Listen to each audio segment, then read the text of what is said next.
அறிவே மனம். உங்கள் உளவியல் சகோதரி எம்.எஸ்.கே. பிரியா.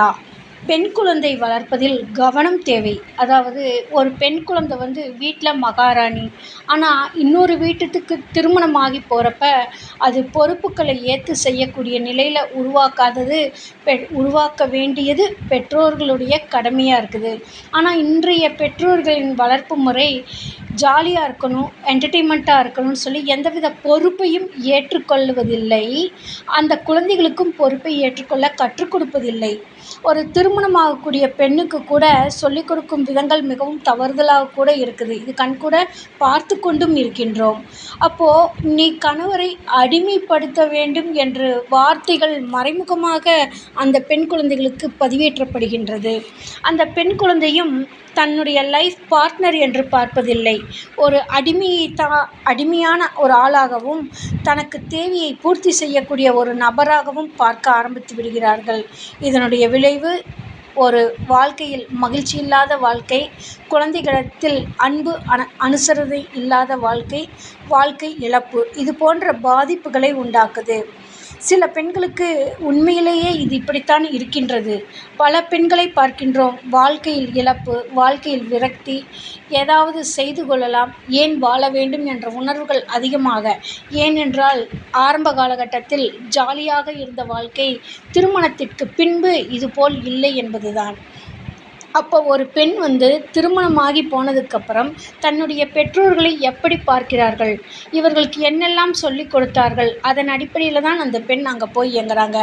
அப்போ அந்த பெண் ஒவ்வொன்றும் சிந்திக்கிறதும் செயல்படுறதும் ஒரு டாமினேட் கேரக்டராகவே மாறிடுது. இதனால் பாதிக்கப்படுவது அந்த பெண் வீட்டு குடும்பமும் ஆண் வீட்டு குடும்பமும். நான் எல்லாம் நல்லது தானே சொல்லிக் கொடுக்கின்றோம், இதில் ஏன் இப்படி முன்னெச்சரிக்கையாக செயல்படுவது தவறா என்று பெற்றோர்கள் குற்றமாக செயல்பட பேச ஆரம்பித்து விடுகிறார்கள் அந்த பெண்ணிடம். அப்போது இதை யாராவது பஞ்சாயத்துக்கு ஒரு பிரச்சனை என்று வந்தால் கூட நல்லது தானே சொல்லிக் கொடுத்தோம், முன்னெச்சரிக்கையாக இருப்பது நல்லது தானே, அவர்கள் இஷ்டத்துக்காக என் பெண் ஏன் மாற வேண்டும் என்று பல கேள்விகளை எழுப்புகின்றார்கள். இதற்கு பதில் சொல்லுவதை விட உங்கள் குழந்தைகளை நீங்கள் எப்படி வளர்க்க வேண்டும், எப்படி வளர்க்க வேண்டும் என்பதுதான் உங்களுடைய குழந்தைகளின் எதிர்காலம் இருக்கிறது. அந்த குழந்தையினுடைய எதிர்காலத்தை பார்த்து நீங்கள் மகிழ்ச்சி அடைய வேண்டுமா அல்லது கண்ணீர் விட்டு பிற்காலத்தில் அழ வேண்டுமா என்பது உங்கள் வளர்ப்பில்தான் உள்ளது. அப்போது தொடக்கத்தில் ஒரு பெண் குழந்தை தொடக்க நிலையில் சந்தோஷமாக தான் இருப்பாங்க. அவர்கள் உங்களை காதலிக்கிறார்கள் என்பது பெரும்பாலும் தெரியாது. அவர்கள் காதலிக்கிறார்கள் என்று நினைத்து அனைத்து சுதந்திரங்களும் கொடுப்பார்கள், எந்த கேள்வியும் கேட்க மாட்டார்கள்.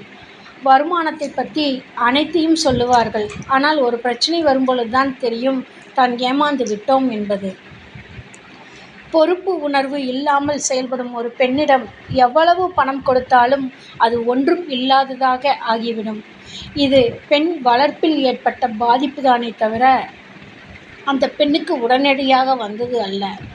அப்போது அந்த பெண் ஒவ்வொரு செயல்பாட்டிலையுமே மாறுபட்டு வேறுபட்டு செயல்படுறப்ப அந்த குடும்ப விலகலுங்கிறது அதிகமாயிட்டே இருக்கும்.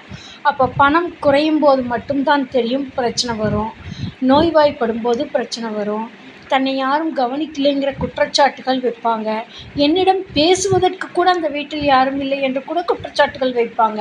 ஏன்னா இவர்களுக்கு தகுந்த மாதிரி இவர்கள் வீட்டில் எப்படி பேசி பழகினார்களோ அதுபோல் பேசினால் மட்டும்தான் பேச்சு என்பார்கள்.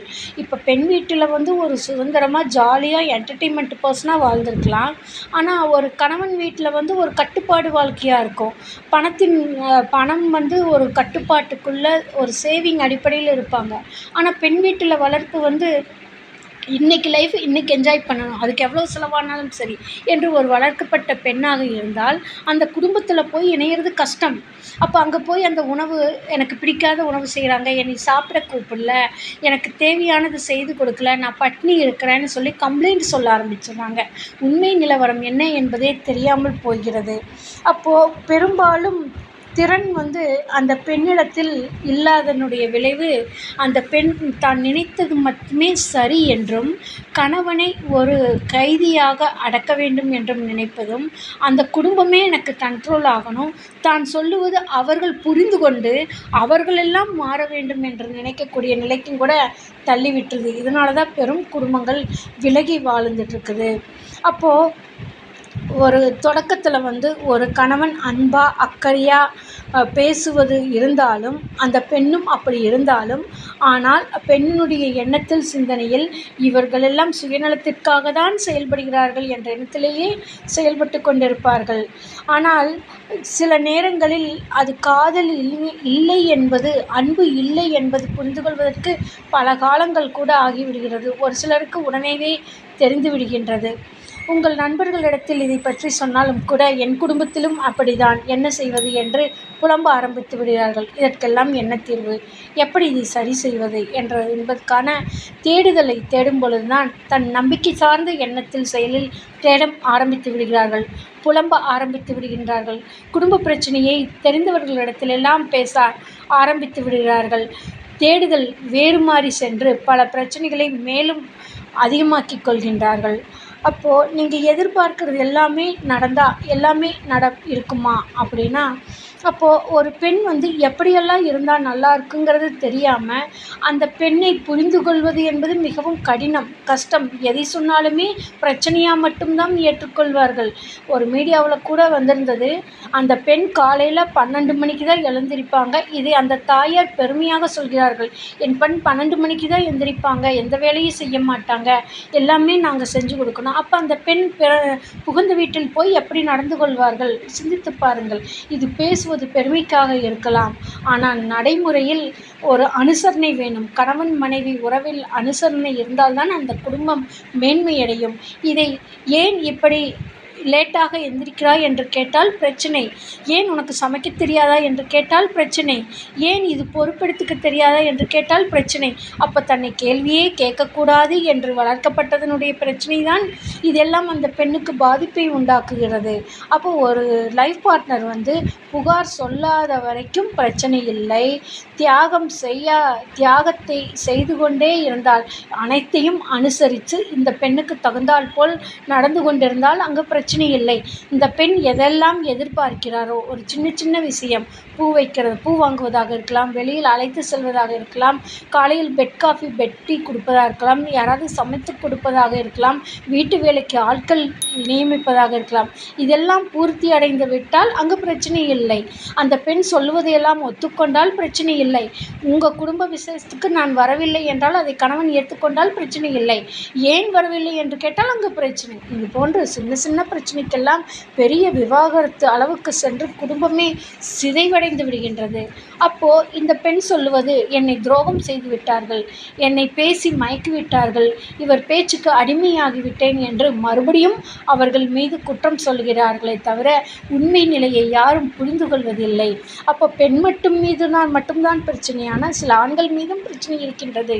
அதை சரியான உளவியல் வழிகாட்டுதல் எடுக்கும் பொழுது பிரச்சனை எங்கு உள்ளது என்பதை உளப்பகுப்பாய்வு செய்து அதற்கான வழிமுறைகளை தேர்ந்தெடுத்து செயல்முறைப்படுத்தும் பொழுது பிரச்சனையிலிருந்து விடுபட்டு இயல்பு நிலைக்கு வர முடியும்.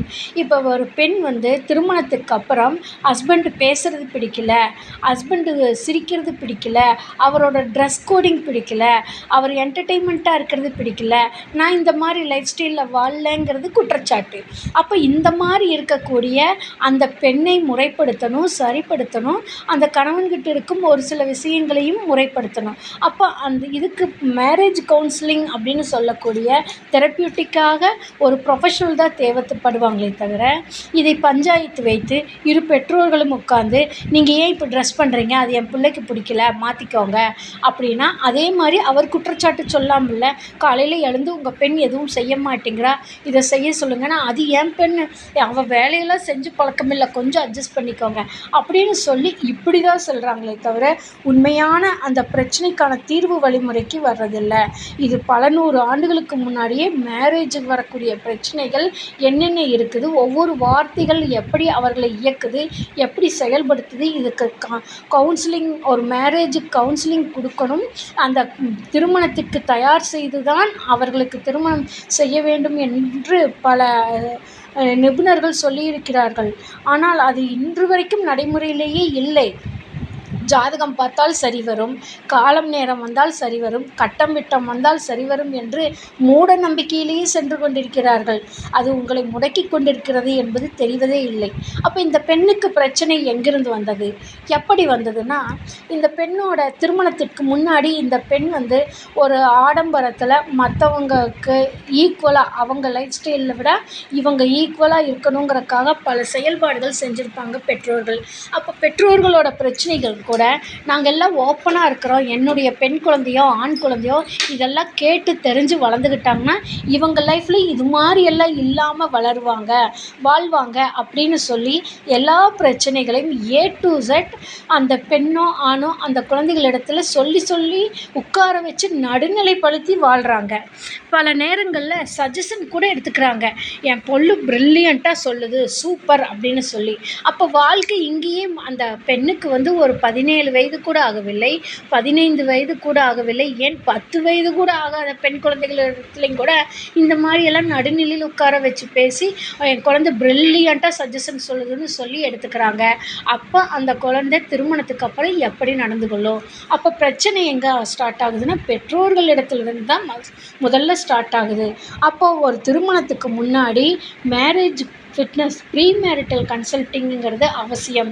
அந்த பெண்ணிடம் புரிந்து கொள்ளும் தன்மை, ஏற்றுக்கொள்ளும் தன்மை, சகிப்புத்தன்மை இதெல்லாம் இருந்தால் மட்டும்தான் குடும்பத்தை மேம்படுத்த முடியும். ஆனால் இன்றைய ஜென்ரேஷனில் பெரும்பாலும் பெற்றோர்கள் குடும்பம் நடத்துறதுங்கிறது உன் லைஃபு நீ வாழ்றதுக்கு, அவங்களுக்காக அட்ஜஸ்ட் பண்ண வேண்டிய அவசியம் இல்லை, நீ என்டர்டெயின்மெண்ட்டாக இரு, பணத்தை கேட்டு வாங்கு, அவங்களாம் கொடுக்க மாட்டாங்க, அவங்களாம் கட்டுப்பாட்டுக்குள்ளே தான் இருப்பாங்க, உன்னோட சாமர்த்தியத்தில் இப்படியெல்லாம் பேசணும்னு சொல்லிக்கு இருக்கக்கூடிய பெற்றோர்கள் நிறைய இருக்கிறாங்க. இதனால தான் பெற்றோர்கள்னால தான் அந்த திருமணமான பெண்ணுக்கு பல பிரச்சனைகள் அதிகமாகுதுங்கிறது தெரிய மாட்டேங்குது. அப்போது அந்த ஒரு கணவன் மனைவி பிரச்சனை வந்துருச்சுன்னா அந்த பகிர்ந்து கொள்ளும் தன்மைங்கிறது இருக்காது. A to Z அந்த பேரண்ட்டை கூப்பிட்டு என்னாச்சு, சாப்பிட்டாங்களா, குறை சொல்லியே, இப்படி சொல்லியே, அப்படி சொல்லியே, இன்றைக்கி ஏதாவது சொன்னால் நாளைக்கு சமைக்காத அப்படின்னு தான் சொல்லி கொடுக்குறாங்க. ஆனால் இதை விட அவருக்கு எப்படி பிடித்திருக்கிறது என்று நீ புரிந்து கொண்டு செய்யணும் எந்த பெற்றோராவது சொல்கிறாங்களா? 1000ல் ஒரு பெற்றோர் வேணால் சொல்லுவாங்க, மற்றவங்களாம் சொல்ல வாய்ப்பே இல்லை. இதனால தான் பல நேரங்களில் பல பிரச்சனைகள் அதிகமாயிட்டே போகுது. சில பேர் சொல்லிடுறாங்க அந்த பொண்ணுக்கு பைத்தியம் பிடிச்சிருச்சு, அந்த பொண்ணு பலவீனமானவங்க, எதையும் தாங்கிக்க மாட்டாங்கன்னா. அதே மாதிரி அந்த பெண் இப்படி தான், அவங்க இப்படி தான் இருப்பாங்க, அட்ஜஸ்ட் பண்ணி தான் வாழணும்னா எத்தனை ஆண்டுகள்? இது அடுத்தடுத்த ஜென்ரேஷனுக்கு 7 தலைமுறைக்கு போகக்கூடிய செயல்கள். இது இந்த பெண்ணோட பிரச்சனை முடிவதில்லை என்பதை புரிந்து கொண்டு திருமணத்திற்கு முன்னாடி உளவியல் ஆலோசனை அவசியம். அதை கொடுத்து ஒரு ஆணுக்கும் பெண்ணுக்கும் எப்படி புரிந்து கொள்ளும் தன்மை வேண்டும், சகிப்பு தன்மை வேண்டும். ஒரு பிரச்சனை வந்துருச்சுன்னா அது எப்படி அணுகணும், அந்த பிரச்சனையை சுமூகமான முறையில் கொண்டு வரணுங்கிறதுக்கு தான் உளவியல் வழிகாட்டுதல் வேணும். இதெல்லாம் தெரியாமல் ஒரு பெண் எல்லாம் எனக்கு தெரியும், போனோன்னு அந்த வீட்டு சாவி கொடுத்துடணும், வீட்டில் சம்பாதிக்கிறவங்க பணத்தை எல்லாம் கொடுத்துடணும், தன்னோட லைஃப் ஸ்டைல் பிரம்மாண்டமாக வரணும், காரில் உட்காந்துக்கணும், இவ ஹஸ்பண்ட் ஓட்டிகிட்டு போகணும், டிரைவர் போட்டு ஓட்டுனா பிரச்சனை, என்னோடய ப்ரைவசி போகுதுங்கிற பிரச்சனை வருது. அப்போ ஹஸ்பண்டே பணம் சம்பாதிக்கணும், ஹஸ்பண்டே எல்லாம் செய்யணும்னு சொல்லி பல பெண்கள் டார்ச்சர் பண்ணக்கூடியவங்களும் இருக்கிறாங்க. அப்போ இது போன்ற பாதிப்புகள் இருந்துச்சுன்னா அந்த பெண் மீது மட்டும் குறை சொல்லாமல் இது அவர்களுடைய அறிவு பதிவில் ஏற்பட்ட பாதிப்பு, அவர்களுக்கு சொல்லி கொடுத்த விதம் அது மாதிரி, அவர்கள் புரிந்து கொண்ட விதம் அது போல் என்பதை புரிந்து கொண்டு இவங்களுக்கு சரியான மேரேஜ் ஃபிட்னஸ் கோர்ஸ் திருமணத்திற்கு முன்பு கொடுப்பது நல்லது. திருமணம் ஆகி இருந்தால் ஃபேமிலி ஃபிட்னஸ் கொடுத்து இவர்களுடைய பிரச்சனைகளை, மூல காரணங்களை கண்டறிந்து ரியாலிட்டி கொண்டு வர்றப்ப இவங்க லைஃப் ஸ்டைல் நல்லாயிருக்கும். பெற்றோர்களோட வளர்ப்பில் என்ன தவறு நடக்குதுன்னா, அந்த பெண் குழந்தை திருமணம் ஆகிற வரைக்குமே, என் பொண்ணுக்கு இது பிடிக்காது. அந்த சந்தோஷம் தான் எனக்கு முக்கியம். நாங்க கஷ்டப்பட்ட மாரி பெண் குழந்தை கஷ்டப்படக்கூடாது அப்படின்னு சொல்லி, அவங்களோட எல்லா சந்தோஷங்களையும் நிறைவேற்றி மட்டுமே வைக்கிறாங்க. அந்த தவறையும் கூட தவறுன்னு சொல்றதில்ல. அதோட விளைவு தான் இன்னைக்கு திருமணத்துக்கு அப்புறம் பல பெண்கள் பாதிப்படைகிறாங்க. திருமண வாழ்க்கை நல்லா இல்ல, கணவன் புரிந்து கொள்ளக்கூடிய கணவன் இல்லை அப்படின்னு சொல்லி. அப்போ இதுக்கான தீர்வெல்லாம் என்ன அப்படின்னு பார்த்தோம்னா, இதுக்கு தான் உளவியல் வழிகாட்டுதல். இவங்களோட திங்கிங், இவங்களோட தாட்ஸு எதை நோக்கி போச்சு, ஏன் இந்த பிரச்சனை வருதுன்னு கண்டறிந்து மறுசீரமைத்து இவர்கள லைஃப் ஸ்டைல் ஃபிட் ஆகறதுக்கான தெரப்யூட்டிக்காக கைடன்ஸ் கொடுக்குறப்ப இவங்களும் வாழ்க்கையில் மகிழ்ச்சியான வாழ்க்கை வாழ முடியுது. பெரும்பாலும் திருமணத்துக்கு முன்னாடி வரைக்கும் பார்த்தோம்னா, காலையில் எழுந்திரிக்கிறதுலேருந்து நைட்டு தூங்குற வரைக்கும் இவர்களுக்கு பிடித்தது மட்டுமே செயல்பாடாக நடத்திட்டு இருந்திருக்கோம். அப்போ ஆரம்ப காலகட்டத்தில் ஒரு எந்த செயல் செஞ்சாலுமே இவங்க விருப்பத்தின் அடிப்படையில் மட்டும் அது நடக்கிறப்ப, இப்போ இவங்களா போய் ஒரு செயல் செய்யணுங்கிறப்போ அது மலை மாதிரி பெருசாக இவங்களுக்கு தெரியும். இவங்கனால ஒருங்கிணைந்து அதை செய்ய முடியாது. ஒரு சின்ன வேலை, சாதாரண வேலை, எந்திரிச்சோடனே அந்த பெட்ஷீட் மடிக்கணுங்கிறது நான் ஏன் செய்யணும், என் வீட்டிலலாம் செஞ்சு பழக்கம் இல்லைன்னு சொல்லி ஆர்கியூமெண்ட்டாக மாறும், பிரச்சனையாக மாறும். இந்த மாதிரி தான் ஒரு சின்ன சின்ன விஷயங்கள் கூட மாறுது. அப்போ ஒரு காக்கா குருவிங்கூட எடுத்துட்டா, அது குஞ்சு பொரித்து ரெக்கை வந்தோடனே அது தன்னோட உணவுக்கு தான் பறந்து போய் சாப்பிடுது. ஆனால் பெற்றோர்கள் என்ன பண்ணுறாங்கன்னா, திருமணத்துக்கு அப்புறம் அந்த பெண் குழந்தைக்கு 50 வயசு ஆனதுக்கப்புறம் கூட என் மகள் கஷ்டப்படுவான்னு சொல்லி இன்னைக்கு வரைக்கும் உதவி செஞ்சுட்ருக்கிற பெற்றோர்களையும் பார்க்குறோம். ஏன்னா இன்னைக்கு வரைக்கும் அவங்க தன்னிச்சு செயல்படவே விட மாட்டேங்கிறாங்க. அந்த பெண் குழந்தை கஷ்டப்படுன்னு சொல்லி இவங்க கஷ்டத்தை ஏற்றுக்கிட்டு அந்த குழந்தையோட சந்தோஷம் வேணும்னு சொல்லி இரு குடும்பங்களும் கஷ்டப்படுறது இல்லாமல் அந்த பெண்ணும் வாழ்க்கையை வாழ முடியாமல் கஷ்டப்படுறாங்கங்கிறது தான் இன்றைய நிலவரமாக இருக்குது. அப்போ இதற்கெல்லாம் தான் உளவியல் வழிகாட்டுதல் உங்களுக்கு வழிகாட்டுதலாக இருக்குது. அப்போ பெண் மீது குறை சொல்லுவதை விட அவர்களுக்கு உள்ளுக்குள்ளே பதிவான எண்ணம், அறிவு, சிந்தனை இதை மறுசீரமைக்கணுமே தவிர இவர்களின் மீது மேலும் மேலும் குறைகளை சொல்லி, தவறுகளை சொல்லி, கார்னர் பண்ணி இவங்கள டார்ச்சர் பண்ணணுங்கிறது அவசியம் இல்லை. இது எல்லா பிரச்சனைகளுக்கும் தீர்வு வழிமுறை இருக்குதுன்னு தெரிஞ்சுக்கிட்டு அதற்கான பகுப்பாய்வு செய்து வழிகாட்டுதல் சிகிச்சைகளை எடுக்கிறப்ப லைஃபு ஃபிட்னஸ் கொடுக்குறப்ப அவங்களும் வளர்ச்சியை எடுத்துக்கொள்ள முடியும். இது 1 நாள் 2 நாளில் முடியுமானா, உங்கள் பெண் குழந்தைக்கு 30 வயசு ஆகுதுன்னா இது 30 வருஷத்து பிரச்சனை. அப்போ அதற்கான காலம் நேரம் தேவைப்படும். 1 நாள் 2 நாளில் முடியாதுங்கிறத பெற்றோர்கள் புரிந்து கொண்டு தகுந்த ஒத்துழைப்பு கொடுக்கும் பொழுது தன் வளர்ச்சிக்காக அவர்களும் இறங்கி வந்து ஏற்றுக்கொள்ளும் பொழுது அந்த எதிர்வினைகள் இல்லாமல் செயல்படும் போது இவர்களும் வெற்றியாளர்களாக குடும்பத்தில் இணைந்து வாழ முடியும். மற்றவர்களை பார்த்து பொறாமைப்பட வேண்டிய அவசியமும் இல்லை. தன் வாழ்க்கை இவ்வளவு கஷ்டப்படுகின்றோம், மற்றவர்கள் போல நிம்மதியாக இருக்க முடியலை, சந்தோஷமாக இருக்க முடியல, ஏக்கத்தில் வாழ வேண்டியங்கிற அவசியமே இல்லை. எல்லா பிரச்சனைகளுக்கும் தீர்வு வழிமுறை என்பது உண்டு. உளவியல் வழிகாட்டுதலில் பெரும்பாலும் பெண் குழந்தைகளிடத்தில் புகழ்ந்து மட்டுமே பேசுகிறாங்க பெற்றோர்கள். இதோட விளைவு லைஃப் ஃபெயிலியர் ஆயிடுது. ஏன்னா இவங்களுக்கு புகழ்ந்து பேசினா மட்டும்தான் பிடிக்கும்னு சொல்லி நெகட்டிவாக இருக்கிறது எதுவுமே சொல்கிறதில்ல. அந்த சொன்னாலும் ஏற்றுக்கொள்ளும் நிலையிலும் அந்த பெண் இல்லாத மாதிரி வளர்த்தியதோட விளைவு இந்த பிரச்சனைகளினால் பெண் மிகவும் கஷ்டப்படுகின்றாள், வேதனைப்படுகிறாள் என்று அந்த பெண்ணை பார்த்து பெற்றோர்கள் மிகவும் வருத்தப்பட்டு வேதனைப்பட்டு துயரத்திற்கும் ஆளாகின்றார்கள். குடும்ப நபர்களிடத்திலும் சமூகத்திலிருந்தும் விலகி வாழ ஆரம்பிக்கின்றார்கள். கூனி குறுகி நிற்கின்றார்கள். உறவினர்கள் மத்தியில், குடும்ப நபர்கள் மத்தியில் தலைகுனிந்து வாழ வேண்டிய நிலைக்கும் கூட தள்ளிவிடுகின்றது. பெண் திருமணத்துக்கு முன்னாடி எல்லா சந்தோஷத்தையும் கொடுத்து வளர்த்திடுறாங்க. ஒரு சின்ன சின்ன விஷயம் கூட தாங்கிக்க முடியல. ஹஸ்பண்ட் வீட்டில் போனால் பேசுகிறதுலேருந்து எல்லாத்துலேயும் பிரச்சனை வருது. அவங்க ஒரு கேள்வி கேட்டால் இந்த பெண் ஒரு பதில் சொல்லிடுவாங்க. அப்போதைக்கு பிரச்சனையை சமாளிக்கிறதுக்கு ஏதாவது ஒரு வார்த்தை சொல்லிடுவாங்க. அது என்டர்டெயின்மெண்ட்டாக ஃப்ரெண்ட்ஸு கூட எப்படி பேசுகிறாங்களோ அதே மாதிரி லைஃப் பார்ட்னர்கிட்டையும் அங்கே இருக்கும் குடும்ப நபர்கள்கிட்டையும் பேசிடுறாங்க. லைஃப் வேலை வேறு, ஃப்ரெண்ட்ஸு வேறு, அதாவது பேரண்ட்டு வேறங்கிறது புரிந்து கொள்றதுக்கே பல ஆண்டுகள் ஆயிடுது. அதை அவங்க மனம் ஏற்றுக்கொள்வதும் இல்லை, எடுத்துக்கொள்வதும் இல்லை. ஏன் எனக்கு தகுந்த மாதிரி மாற மாட்டேங்கிறார்கள் என்கின்ற ஆர்கியுமெண்ட்டுக்கு தான் வரக்கூடிய சூழலுக்கு தள்ளப்பட்டுருது. இதை புரிய வைக்கிறதுக்கே எங்களுக்கு பல மாதங்கள் கூட ஆகிவிடுகின்றது ஒரு சிலருக்கு. அப்போ உளவியல் வழிகாட்டுதுங்கிறது 1 நாள் 2 நாள் ஆகாது. அதற்கான காலம் நேரம் தேவைப்படும் அவர்களுடைய ஒத்துழைப்பை பொறுத்து. தொடர்ந்து அந்த பெண் புகுந்த வீட்டில் தன்னோட பிரச்சனைகளை சமாளிக்க முடியாமல் வேதனைப்பட்டு துயரப்பட்டு பெற்றோர்கள் இடத்துல சண்டை பிடிக்க ஆரம்பித்து விடுகின்றது. அப்போ பெற்றோர்கள் வீட்டிலும் பிரச்சனையாக மாறிடுது. இந்த பெண்ணை பார்த்து வெறுப்புணர்வு வருகிறது. ஏன் இந்த பெண்ணுக்கு இவ்வளோ ரிஸ்க் எடுக்கணும்னு சொல்லி பெற்றோர்களும் வெறுக்க ஆரம்பித்துடுறாங்க, ஒதுக்க ஆரம்பித்துடுறாங்க. அந்த பெண் மேலும் வேதனைப்படுகின்றாள். இது போன்ற பெண்ணுக்கு ஏற்படும் பிரச்சனைகள், இது போன்ற எண்ணம், சிந்தனை, செயலை மறுசீரமைத்தால் மட்டும்தான் இவர்கள் இயல்பு நிலையில் இருக்க முடியும். இதற்கு குறைந்தது 3 மாதத்திலிருந்து இவர்களுடைய ஒத்துழைப்பை பொறுத்து காலம் நேரம் மாறுபடும். அப்போது ஒரு பெண்ணுக்கு ஒரு பிரச்சனை என்றால் அறிவுரை ஆலோசனை கொடுப்பதை தவிர்த்துவிட்டு குடும்பத்தில் ஏற்படும் பிரச்சனைகளை எவ்வாறு நடக்கின்றது என்பது துறை சார்ந்த நிபுணர்களை அணுகி பிரச்சனைக்கான காரணத்தையும் தீர்வு முறையும் எடுத்து அதை செயல்படுத்தும் போது மட்டும்தான் இயல்பு நிலைக்கு இரு குடும்பங்களையும் கொண்டு வர முடியும்.